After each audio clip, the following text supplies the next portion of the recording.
On va commencer avec la question d'usage hein, qu'on dit à chaque fois, à chaque On the Road. Qui ici a voté FN? Statistiquement, il y en a, c'est sûr. On sait que vous êtes là. Là, qui est venu ici grâce à la vidéo du On the Road? Levez la main, s'il vous plaît. On est désolé de faire cette session 2 mois après. Bon, il y a eu des événements entre, hein, qu'on connaît tous. Alors moi, le soir des attentats, j'étais chez moi, en pyjama. Et je regardais Mad Max, tu vois. Je regardais tranquille mon film, et je reçois un SMS. Et c'est un pote à qui j'avais pas parlé depuis tellement longtemps, tu vois, un pote du Sud-Ouest. Et il m'envoie juste Rémi, ça va? Je dis ouais, ça va, tu sais. Je suis en train de regarder Mad Max, tu vois, normal. Il me dit Rémi, arrête de déconner. C'est l'enfer. Je dis putain, c'est un mec qui prend Mad Max vachement au sérieux, tu sais. Puis j'ai regardé, puis j'ai vu les infos et tout ça, tu sais. J'ai quand même fini de regarder Mad Max. Sinon il gagne, hein, on est d'accord?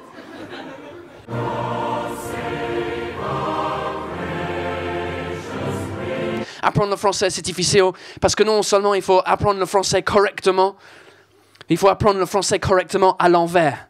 Hein? Truc de ouf. Yeah, cool. C'est pas assez difficile d'apprendre une langue, mais apprendre ça à l'envers. Ah, truc de ouf, Paul. La première fois, quelqu'un m'a dit, Paul, il faut faire ça comme as. Je lui ai dit, pour pas paraître con, j'ai dit, ah ouais, il faut faire ça comme as, cool. Je suis rentré à la maison, j'ai checké sur Google, j'ai tapé comme as. Et il y a quelque chose d'autre qui est sorti. Mais en plus, le pire, c'est qu'il y a quelques mots qui ont été doublement verlanisés. Le mot arabe était devenu beurre, et maintenant le mot beurre est devenu rebeu. Où ça se termine où, cette connerie? Je sais pas. Le mot Nikkei est devenu Ken, et ensuite Ken devient Barbie. What the fuck? Hey Paul, je connais un rebeu de ouf qui va Ken sa meuf chez Wham. Désolé, je ne parle pas arabe. C'est compliqué, ça me fait chier. L'autre truc qui me fait chier... Well, non, un truc que j'aime beaucoup dans la langue française, c'est l'expression « ça me fait chier ». C'est cool. On peut pas dire ça en anglais quand on est énervé. Si je suis énervé en français contre ce truc, je peux dire « Ah, ça me fait chier ». En anglais, je peux pas dire ça parce que ça donnerait « Ah, it makes me shit ». Et je ne sais pas pour vous, mais moi, j'ai jamais été autant en colère contre quelque chose qu'il fallait que j'aille chier. Même pas proche, c'est même pas proche le moment où il fallait que j'aille chier. Mais apparemment, en France, la situation s'est passée où quelqu'un était je suis vraiment énervé, je suis en colère, je reviens dans 5 minutes. Attends, ça me fait chier. Et c'est pas juste les choses qui peuvent nous faire chier, c'est les personnes aussi qui peuvent nous faire chier. Hein? Comment tu t'appelles? C'est quoi ton prénom? Antoine, par exemple, je peux dire Antoine, tu me fais chier. Tout seul, sans me toucher, sans me parler, tu me fais chier. Ça, c'est un super pouvoir que vous avez en France, de faire chier les gens comme ça. Mais c'est cool, c'est réciproque. Je peux envoyer chier Antoine aussi. Oh, yes. That's really cool. Par exemple, la logistique derrière, je ne sais pas comment ça fonctionne d'envoyer chier quelqu'un. Donc, moi, je vais à la pharmacie, je prends des laxatives, et c'est comme ça que je vais envoyer chier Antoine. Mais ça prend 4 heures pour faire ça, donc... On peut emmerder les gens aussi, mettre de la merde à l'intérieur, par-dessus. Je me fais chier moi-même, on peut se faire chier soi-même. C'est là où j'ai compris toute la merde sur les trottoirs, c'est pas les chiens. C'est nous, en fait, parce que tout à Paris nous fait chier, hein. Oh, le métro, ça fait chier. Je ne sais pas, c'est juste une théorie. Hein. Bon, j'ai arrêté de vous parler avec cet accent de merde parce que c'est difficile à maintenir pendant 7 minutes et du coup, je me sens un peu malhonnête aussi d'avoir commencé comme ça. Et je vous raconte la vérité.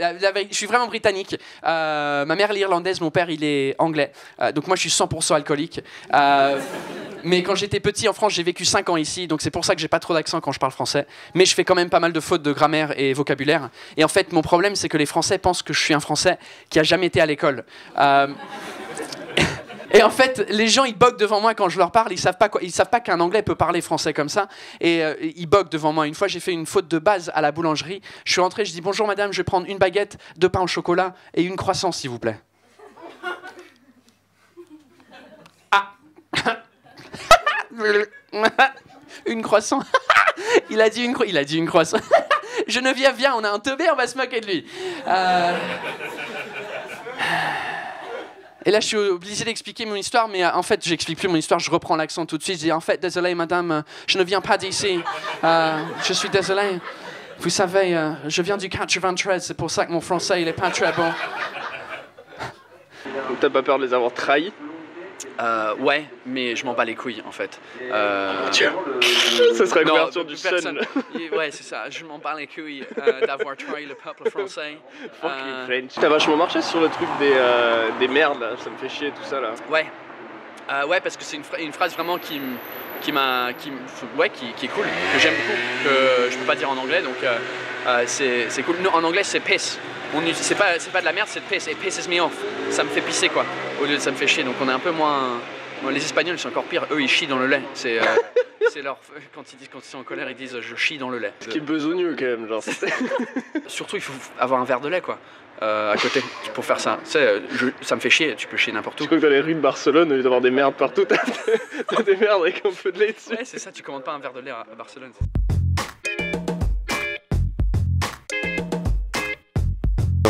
Comme ma couleur de peau l'indique, j'ai grandi en banlieue. Et comme mon pull l'indique, j'habite aujourd'hui à Paris. Et franchement, il y a différence entre les banlieusards et les Parisiens. Il y en a des grosses. Déjà, les Parisiens ne sont pas patients. Oui, mon prochain métro est dans 4 minutes. J'ai grandi en zone 5. En zone 5, tu rates ton bus qui t'emmène à la gare le matin, t'arrives au travail, il est midi. Et là, la différence, il y a des qui prennent le bus de nuit ici. Il y a des pauvres dans la salle. Ouais. C'est pas abusé le bus de nuit. La dernière fois, je l'ai pris, il y avait un mec qui jonglait avec des pamplemousses en slip. À 4h du matin. 2 questions. Il était où avant? Et où il va après? J'ai pris il y a 1 an à peu près, le jour d'Halloween. Il y avait 2 mecs bourrés déguisés en Batman et Robin. Ce soir, il y avait des contrôleurs dans le bus de nuit. Ils rentrent dans le bus. Bonjour, titre de transport s'il vous plaît. Je n'en ai pas. Pièce d'identité s'il vous plaît. T'es con ou quoi? Tu me reconnais pas? Robin, dis-lui putain. Ils ont embarqué les 2. C'est fou ce qui se passe dans le bus de nuit. Moi, je le prends plus. Et il y a une autre différence entre Paris et la banlieue, c'est faire ses courses. Moi, quand j'étais jeune, j'ai mes courses dans des magasins hard discount. Lidl, Dia, Leader Price. Que des magasins à bas coût. En bâtiment, il y avait un magasin méga hard discount. Il s'appelait le Mutant. Et comment on peut appeler un magasin d'alimentaire le Mutant? C'est pas rassurant. C'est comme si tu as une compagnie aérienne et tu l'appelles Accident Airlines. Ça donne pas envie de prendre l'avion. Et le pire, c'était même pas le magasin en lui-même. Le pire, c'était la liste de courses de ma mère. Vous avez déjà vu une liste de courses d'une mère de banlieue? Vous voyez une liste de verbes irréguliers? Pareil. Même taille. Le contenu, toujours le même. Première ligne, un sac de riz de 25 kilos. Deuxième ligne, 3 packs d'eau cristalline. Ma mère, elle a cru que j'étais un poney, en fait. Et quand tu rentres dans un magasin hard discount, tu sais jamais quand tu vas en sortir. Parce que la caissière, elle est caissière, vigile, comptable, femme de ménage du magasin. Aujourd'hui, j'habite à Paris. J'ai découvert d'autres types de magasins. Bio, c'est bon. Picard. Monop. Le magasin où les prix sont indexés sur l'essence. Chez Monop, tu peux acheter des tomates cerises à l'unité. Ça choque personne. Il faut regarder les séries un petit peu? Ouais, moi je suis addict aux séries. Banlieusards, par exemple, on est tous addicts aux séries. Tu le vois quand tu prends le train ou le métro le matin. Tout le monde dort. En même temps, entre nous, qui ne s'est jamais retrouvé derrière son PC un soir et tu dis allez, juste un épisode avant de dormir. Et t'en mates 10. C'est addictif les séries. La dernière fois, j'ai regardé 4 épisodes de Game of Thrones. Ça dure quand même 1 heure l'épisode de Game of Thrones. Hein. Je me suis couché, il était 5h du matin. Le lendemain, j'allais au travail, j'arrive dans le métro, j'étais claqué. Je m'installe dans le métro. Et là, je vois une fille qui rentre juste en face de moi. Elle était belle, mais elle avait des cernes. On dirait qu'on ait passé la même soirée tous les deux. Je la regarde, je lui dis Game of Thrones? Elle me dit non, Breaking Bad.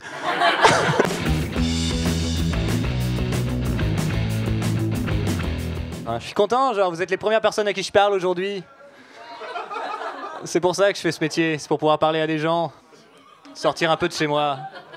Non, j'ai découvert vraiment ça, genre je fais vraiment ce métier-là à cause de ça. Et l'autre fois, avec des amis, on a été invités à jouer en province devant 400 personnes. Le truc de malade, tu vois. Et sauf que je m'attendais pas à ça. Quand je suis monté sur scène, la scène était très éclairée, mais par contre, le public, on voyait rien. Le public était plongé dans le noir.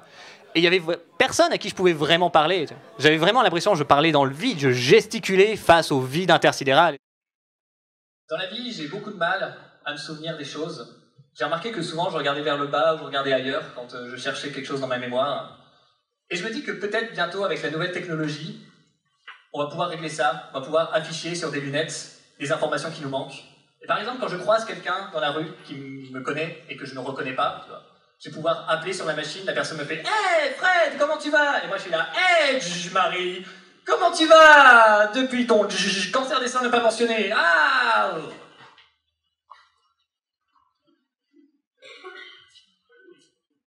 Je me suis dit « Wow, c'est ma vie sentimentale résumée en spectacle. » En ce moment, je passe beaucoup de temps à regarder des séries. Et je sais que j'ai des amis qui me disent « Mec, genre... tu parles que de séries, c'est relou, t'es un gros geek, achète-toi une vie. » Et je suis là, mec, j'ai un compte Netflix, je paye pour pas avoir de vie. Et je pense qu'il y a beaucoup de filles qui fantasment sur moi. J'en suis complètement convaincu. Et chaque fois que je leur demande, elles font, ouais, tu me kidnappes, et après il y a un beau gosse qui me délivre, et je couche avec lui. Ok, j'ai totalement loupé cette blague. J'ai dit, genre, ça va être la meilleure blague que je vais faire. Je vais partir là-dessus, ça va être un gros applaudissement. Et en fait, j'ai l'impression d'être devant les 400 personnes que je vois pas. Non, vraiment, il y a un truc que j'ai fait, j'entendais rien, personne rigolait. Et il y a un truc que j'ai fait, et je regrette de l'avoir fait, c'est que j'ai cherché une blague sur le thème de je vais annoncer l'entracte, et en même temps je vais les faire applaudir. Et j'ai cherché une blague comme ça, et je parlais en cherchant cette blague, et à la place, j'ai juste dit... Je sais pas si je vous le laisse sur cette blague. Il y a une entracte, juste là, maintenant, de 10 minutes. Et soit je termine avec un tonnerre d'applaudissements, soit je termine avec un grand silence. Et là, les gens, ils ont applaudi tout de suite, tu vois. Et c'est clairement un applaudissement de pitié, genre, ouais, vas-y, on veut l'entracte, Je me suis dit, plus jamais je referai ça, mais là, franchement... Je peux annoncer l'humoriste suivant, soit dans le silence gênant, soit avec un tonnerre d'applaudissements. Merci d'applaudir le prochain.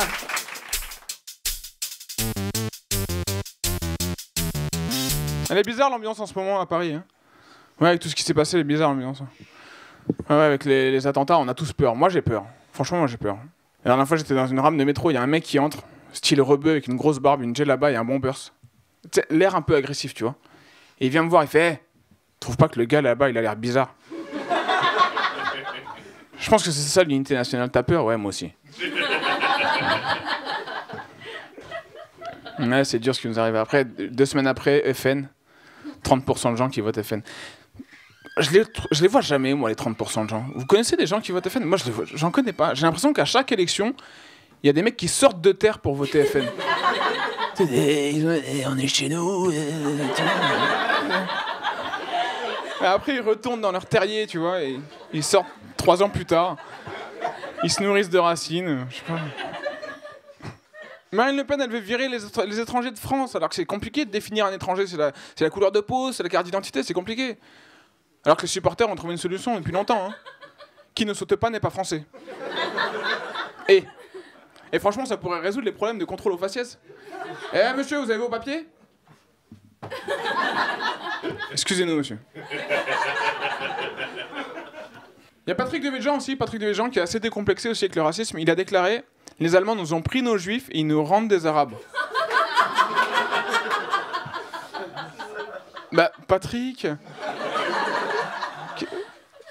Alors moi, ça m'a fait rire parce que je me dis déjà, première partie de la phrase, les Allemands nous ont pris nos juifs. Nos juifs? Patrick Devedjian possède des juifs? C'est-à-dire qu'il rentre chez lui, s'assoit dans son canapé, il fait oh, elle est où la télécommande? Oh, mes juifs? Ah, t'as regardé la télé? Non, mais dis pas Shabbat, je sais pas quoi, t'as regardé la télé? Pourquoi pas? Pourquoi pas? Après, les Allemands sont venus chez lui, ils lui ont pris ses juifs. Tu vois, hein, pas cool. Tu vois, ils lui ont pris ses juifs, voilà. Il était pas là, tu vois. Donc Patrick Devedjian, il s'est dit, hey, attends, quand même, ça se fait pas, donc je vais récupérer mes juifs, tu vois. J'ai mis du temps à les trouver, tout ça, tu vois. Donc il est allé voir les Allemands et il a dit aux Allemands, hey, vous me rendez mes juifs, c'est pas les vôtres. Et les Allemands, ils étaient là, ils ont fait.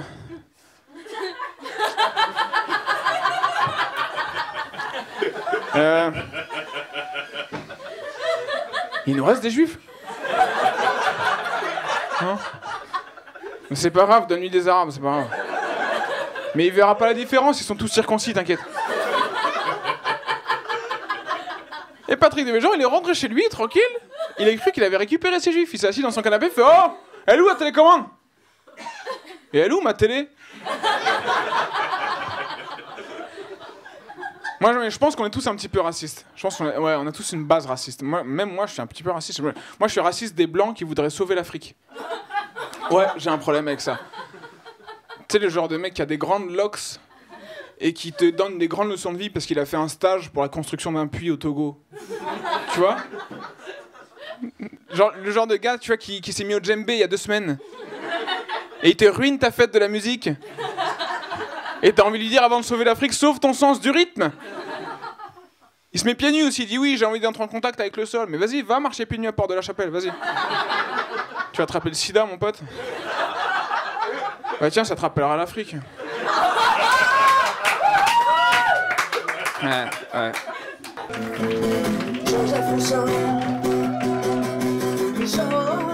Moi, je fais rien. Je fais rien de mes journées. Juste, je reste allongé dans mon lit et je regarde par la fenêtre. Et j'attends que ma copine revienne du boulot. Et quand elle revient, je suis super content de la voir et je saute de partout. Et elle est fatiguée. Et elle me donne à manger et je m'endors. Et quand j'étais petit, j'avais un chien. Et je le regardais et je me disais, ah, ça doit être génial de rien faire de ses journées. J'avais tort. C'est terrible. J'ai même pas de copine. Je l'ai inventé pour la blague. Je suis le chien de ma copine imaginaire. Le soir des attentats, je me suis pris un râteau. Et après, il y a eu 130 morts. Tu n'as pas de cœur. C'était pas la meilleure soirée de ma vie. Et le truc, c'est que la dernière fois que je me suis pris un râteau, quelques jours après, c'était Charlie Hebdo. Et je dis pas que c'est de ma faute. Mais je pense que c'est de ma faute. Je pense que mon pénis est lié au bien-être de la France. Et à l'inverse, si jamais un jour je trouve une copine, il va se passer un truc de bien. Genre si vous apprenez qu'il n'y a plus de chômeurs en France, ça veut dire que j'ai pécho. Et j'ai beaucoup aimé ce qu'a fait Joseph juste après. C'est un mec qui débute, et pourtant il est arrivé, détente, avec son énergie, son sourire, il s'est posé, il a raconté ses histoires, et je me dis putain, et j'ai pris beaucoup de plaisir à regarder Joseph, tu vois, je me suis dit putain, ce gars il est trop cool. Il est trop cool, il a tout compris. Il n'y a pas de concurrence, il n'y a pas de machin, on est juste là pour passer un bon moment. Il m'a rappelé que le stand-up c'est ça en fait, ça doit être ça, ça doit être détente, pas de... Attention, il a une méchanceté à dire, c'est un petit démon. C'est juste... Il faut le connaître. En entendant, Haroun il est en train de rigoler avec ses copains. Et Joseph il est au bar. Et il a l'air de vouloir crever, tu vois. Parce que c'est ça le stand-up. C'est tu sors de scène et tu t'es éclaté et puis t'es misérable, mon gars. T'as envie de mourir après. En ce moment, je me sens indésirable.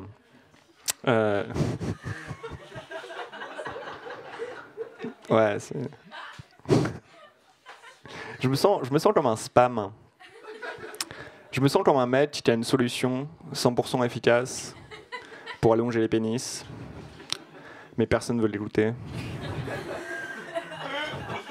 Je suis passé devant une bijouterie aujourd'hui Et c'était marqué, il y avait un panneau où c'était marqué faites vos bijoux vous-même. Et j'étais là, je m'attendais un peu à ce que ce soit vous qui le fassiez.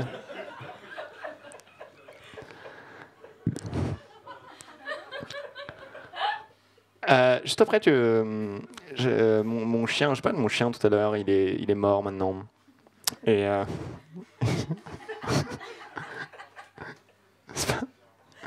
vous ne voulez pas au bon moment en fait. C'est horrible. Il était très bien, je l'aimais beaucoup. Il avait un strabisme, mais c'est...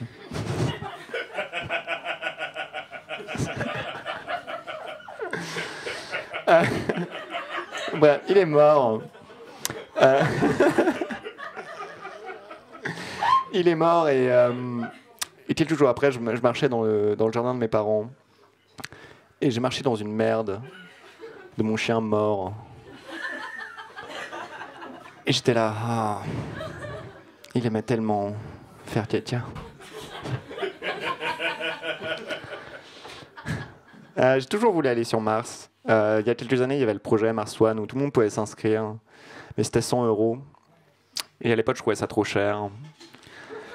Et à quel point j'étais stupide pour penser que 100 € c'est trop cher pour aller dans l'espace.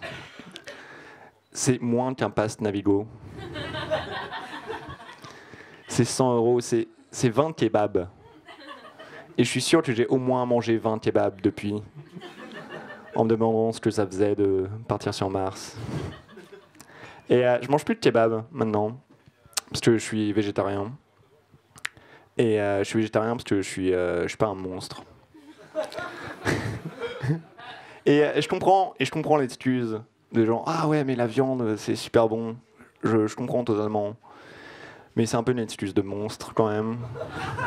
C'est un truc qu'un ogre, il dirait. Genre, ah, mais j'aime bien les enfants. Non, Shrek. Non.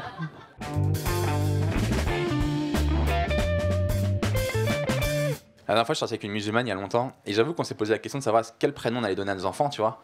Est-ce qu'on allait donner un prénom chrétien, un prénom musulman, et où est-ce qu'on allait l'appeler au milieu, Sangoku.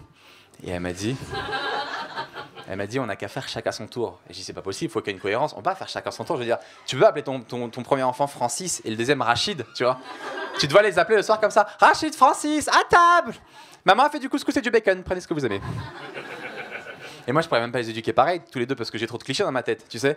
Dès qu'il manquera de l'argent dans mon porte-monnaie, je fais qui a pris de l'argent dans le porte-monnaie de papa? Francis! Je sais que c'est pas toi. Rachid, tu m'évites ses poches. Écoute, les enfants, papa, vous aiment tous les deux pareil, mais Francis un petit peu plus. Puis on voit pas qu'Astérix. Non, je fais jamais ça, mais des fois, je me demande, est-ce que c'est vraiment possible de pas avoir de préférence entre nos enfants? Est-ce que c'est pas une légende que nous racontent nos parents pour nous rassurer? Qui a plusieurs enfants d'hier soir dans la salle?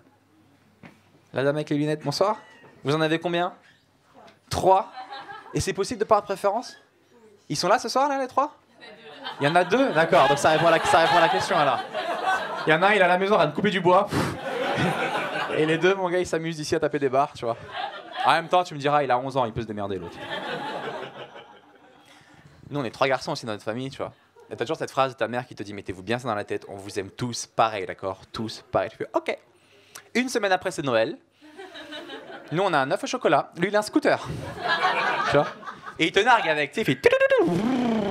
T'as eu quoi, toi? Un œuf? Ah ouais, c'est bien aussi. J'aimerais bien en avoir un. Tu sais, la vieille hypocrisie entre frères. Moi, je vais me balader. T'as qu'à me suivre avec ton œuf. Tu sais, les phrases de bâtard que tu peux dire entre frères. Est-ce que des fois, ils vous posent la question genre, maman, tu préfères qui de tes comme ça? Jamais. Putain, moi, je l'ai tellement posé à ma mère. Mais moi, je l'ai posé de manière sale. Genre, moi, je dis, maman, imagine, pour de vrai, je dis, maman, imagine un jour, il y a un terroriste, il vient. Il galère, il vient dans notre maison, tu vois. Et il dit, voilà, vous devez tuer un de vos enfants, je vais en tuer un, lequel tu dois décider, tu vois. Je sais que c'est glauque, mais je vous raconte vraiment. Et ma mère a dit, non, moi je réponds pas à ça et tout. Non, et moi tellement je la saoule, je dis, tu dois répondre, tu vois. Et elle m'a regardé à un moment donné. Elle a pas répondu, mais juste elle m'a regardé. Et j'ai compris que dans mon intérêt, il faudrait jamais que cette situation se produise, tu vois. J'ai compris que dans mon intérêt, il faudrait jamais qu'un terroriste vienne chez moi et nous demande de choisir.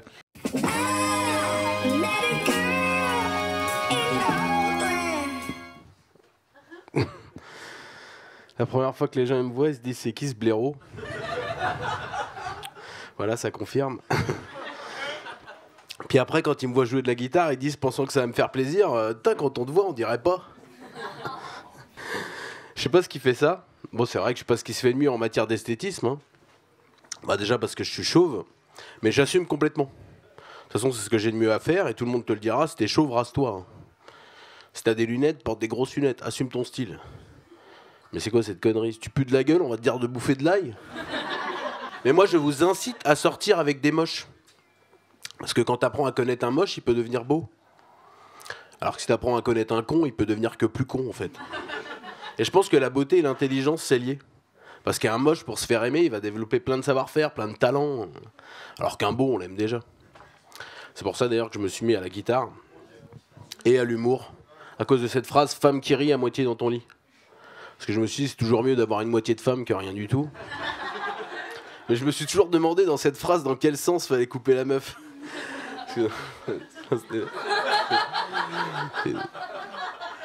Ok. Est-ce que tu penses pas que tu serais la personne insupportable de la mission sur Mars? Celle qui fait toujours des blagues, même quand tout va mal? Je pense que je serais trop timide au début et du coup je serais le dernier célibataire de Mars. C'est ça qui m'arrive à chaque nouvelle école où je vais.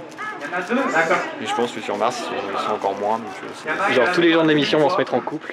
Ouais. À part toi. Je serai le dernier, tu vois. Je vais passer que des soirées couple. On sera bien non. Parce qu'il y aura que ça. Je serai le tout dernier, tu vois. Je ferai mon spectacle, genre, je suis seul dans ma vie et tout le monde sera genre, tant pis. Où es-tu, Mars? Où es-tu? Es-tu là-bas? Es-tu là-bas? Je ne sais pas. C'est mon fils. Peut-être qu'il faudrait que tu saches si tu veux y aller. Ouais, genre. T'imagines, c'est moi qui conduis. On est trop dans la merde, tu vois. Je crois que les NASA. Je pense que c'est là-bas, tu vois. Et on se retrouve sur Jupiter. Genre, mec, c'est pas ici, tu vois. Tu crois que la NASA, ils vont te laisser conduire? Chacun son tour. Déjà, si dans ma tête la NASA me laisse partir sur Mars, ils me laisse conduire, tu vois. Je voudrais être une femme, juste pour essayer. Je voudrais être une femme, pour voir ce que ça fait. Qu'on me porte mes valises ou qu'on me tienne la porte et pouvoir être ému en voyant une mouche morte. Avoir 140 matchs en 3 secondes sur Tinder. Mater le cul des gens sans qu'on trouve ça vulgaire. Ne pas payer les boîtes, ni même les consos. Danser avec mes potes sans qu'on pense que je suis homo. Avoir 10 prétendants, même si je m'en cogne. Et sans me cacher, pouvoir chialer sans vergogne. Enfiler un leggings pour faire un cul d'enfer. Et porter un chemisier digne d'un rideau de grand-mère. Avec 26 couleurs et qu'on me dise ça fait mode. Comprendre enfin les femmes et avoir la méthode. Être une femme, je voudrais être une femme. Je voudrais être une femme, juste pour essayer. Je voudrais être une femme, pour voir ce que ça fait. Être une femme.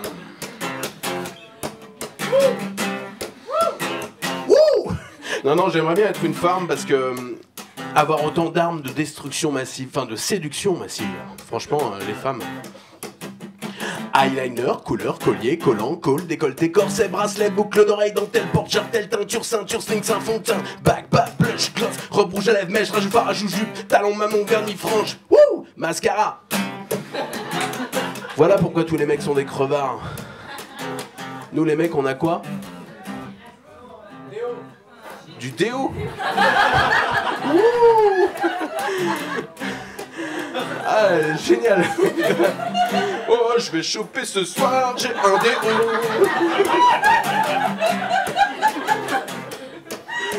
Non, on a l'humour. Putain, et elles rigolent en plus, les meufs, c'est incroyable. Hey, girl power, les amis. Non, c'est vrai que ça me saoulerait d'entendre ce genre de discours. Qu'on veuille pas que je sois rebelle, mais que je sois belle tout court. Être objet de désir, symbole de sexualité. Pour ça me mettre des talons, maquiller, me coiffer, m'épiler. Chasser avec la gym, la cellulite qui déborde. Mais du coup, avoir tous les jours 36 relous qui t'abordent. Avoir peur de rentrer quand il est vraiment tard. Et qu'on prenne pour une Si je couche le premier soir, encore faut-il pouvoir, car bien sûr il y a des règles, ce truc vraiment dégueu et en plus qui te dérègle. Ne pas avoir d'orgasme de manière systématique, et bien pire être esclave de l'horloge biologique. C'est moi qui serais enceinte, qui devrais accoucher, et pour toutes ces raisons, être moins bien payé.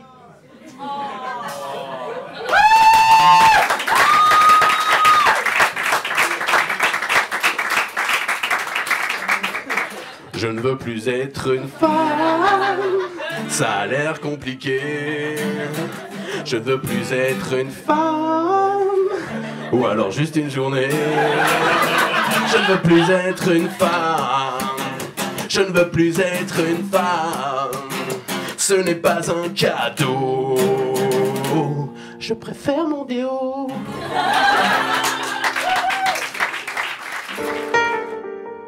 J'ai discuté avec un mec au bar qui avait... il est parti, donc je peux balancer, tu vois. Il y a un gars qui est venu me voir, il avait très envie de parler de ses voyages, tu vois. Ah, c'était incroyable. Le gars vient me voir, il fait tu connais la Thaïlande? Je suis... non. Et il fait, oh mec, je suis allé là-bas, j'ai failli mourir. Ok, tu vois, j'essayais juste de boire ma bière, tu vois. Et le mec il me dit j'étais en Thaïlande, tu vois, j'ai failli mourir là-bas. Tu sais ce que c'est un speedboat?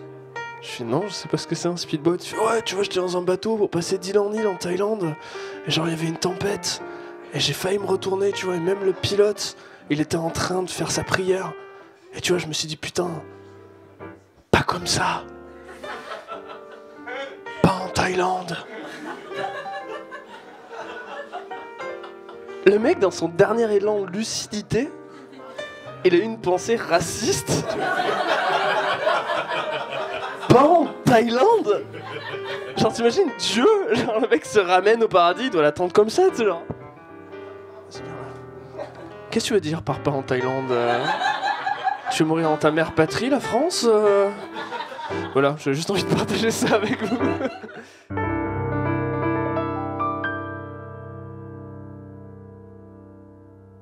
Hello there, welcome to On the Road Comedy. It's a fucking pub in Pigalle in Paris. Would you believe it?